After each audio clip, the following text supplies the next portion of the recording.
Hello everyone. Today I will be presenting the paper Behavior Benchmark for Everyday Household Activities in Virtual, Interactive and Ecological Environments. This work, led by researchers at Stanford University, addresses a critical bottleneck in embodied AI. Current AI agents struggle with real-world complexity, so this paper introduces a benchmark testing agents on 100 realistic household activities in simulation. To do this, they introduce three main innovations: a new logic-based language to define tasks, simulator agnostic features, and evaluation metrics grounded in human demonstrations. So, what exactly is the task? The benchmark evaluates agents on 100 everyday chores, things like cleaning the bathroom, maintaining the house, or preparing food. What makes this unique is that the tasks are data-driven, sourced directly from the American Time Used Survey to accurately reflect what humans actually do. Crucially, these aren't just simple pick and place tasks. Agents must execute complex state changes, altering an object's temperature, wetness, or cleanliness. The proposed agentic system. The system places these agents in a partially observable Markov decision process, or POMDP. We are looking at embodied AI, meaning the agent has a physical form, either a humanoid or a robot, and must act through its physical capabilities. To understand to understand the world, the agent relies entirely on realistic virtual sensor signals, processing RGB images, depth maps, and proprioception at 30 Hz. Human agents environment architecture. This schematic perfectly illustrates the three-part architecture of the benchmark. First, the environment is built on iGPSON 2.0, populated with over 1200 unique objects. Second, humans interact with the same exact simulation in virtual reality to prove 500 successful ground truth demonstrations. Finally, the AI agents attempt the same task in simulation, and their physical actions are continuously mapped back to logical representation to check their progress. Agent situatedness. How is the agent actually situated in this world? It operates in 3D scenes, mimicking real homes, dealing with non-kinematic forces that like heat from an oven or water from a sink. To move, the agents utilize deep reinforcement learning policies or motion planners to control their joints.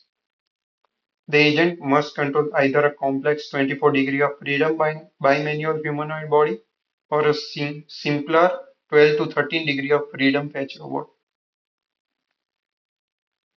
Examples.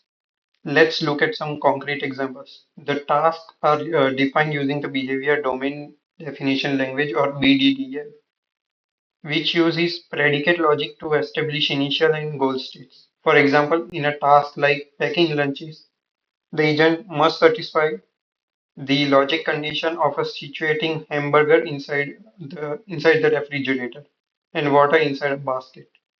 In serving hot divorce, the agent has to physically actuate an oven to change a sausage to a cooked state and then place it on the top of a tray. The interaction here is highly realistic. The agent uses continuous physical interactions, meaning it has to apply exact forces and physically grasp objects to alter the world, rather than just clicking a button.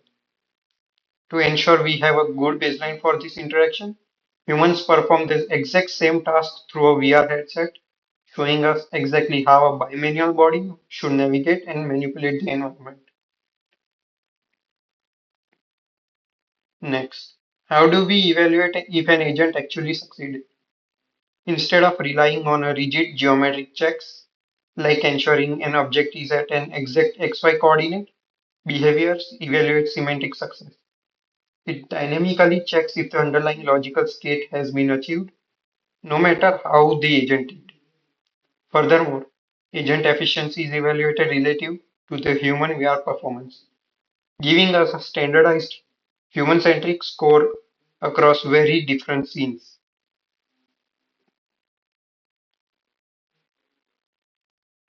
The primary metric used is the success score, denoted as Q, which calculates the maximum fraction of satisfied goal literals at any given step. Why is this important? Because standard binary pass or fail evaluations are terrible for long horizon tasks. If an agent does 9 out of 10 steps correctly, it shouldn't get a 0. The Q score allows researchers to evaluate partial solutions and track interim progress. Efficiency. Just finishing a task isn't enough. We have to measure efficiency. The benchmark tracks simulated time and the total distance navigated by the agent's body. It tracks interaction efficiency by measuring hand displacement during active manipulation.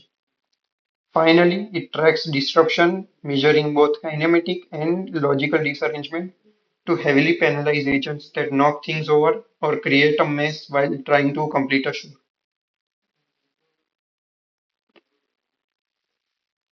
So, how do current models hold up? The researchers built baseline agents using two state-of-the-art reinforcement learning methods, soft actor critic or SAC, and proximal policy optimization or PPO. To make the test computationally feasible, they evaluated these agents on only the 12 simplest activities. These agents weren't given any cheat codes, they relied strictly on realistic RGB images, depth maps, and their own perception data. The two algorithms had slightly different advantages. The SSE agent was trained directly on a low-level continuous action space, meaning it had to deduce exact joint movements entirely on its own.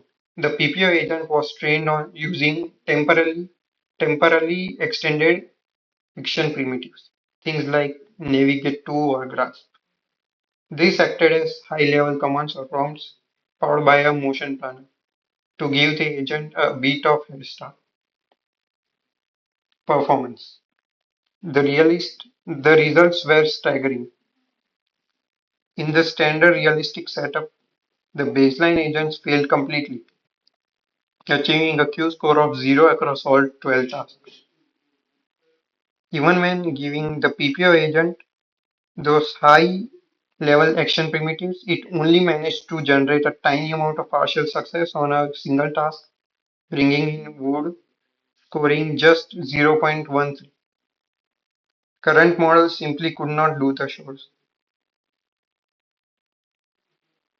Key challenges. The researchers identified three key challenges behind these failures. First is horizon complexity. The task just required too many steps, even when an agent was initialized just 10 seconds away from the final goal. Success remained at 0%. Second is physical realism. Often the agent knew the next logical step but failed to physically actuate its joint to do it.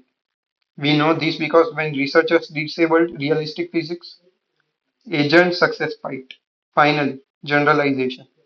The agents overfit heavily and completely fail to handle diverse scene setups. Error cases. To highlight these errors, with concrete examples, in a test on generalization, agents were taught to slice an object. The moment the researcher swapped the object instance, for example, changing the type of fruit, the success score plummeted from 1 down to near 0. We also saw massive kinematic errors. Agents frequently triggered high disarrangement penalties because they would severely disrupt the scene, knocking objects over while clumsily attempting to execute grasps. In conclusion, the behavior benchmark proves that solving everyday household chores is going to require an evolutionary leap in embodied AI well beyond our current RL methods. Thank you.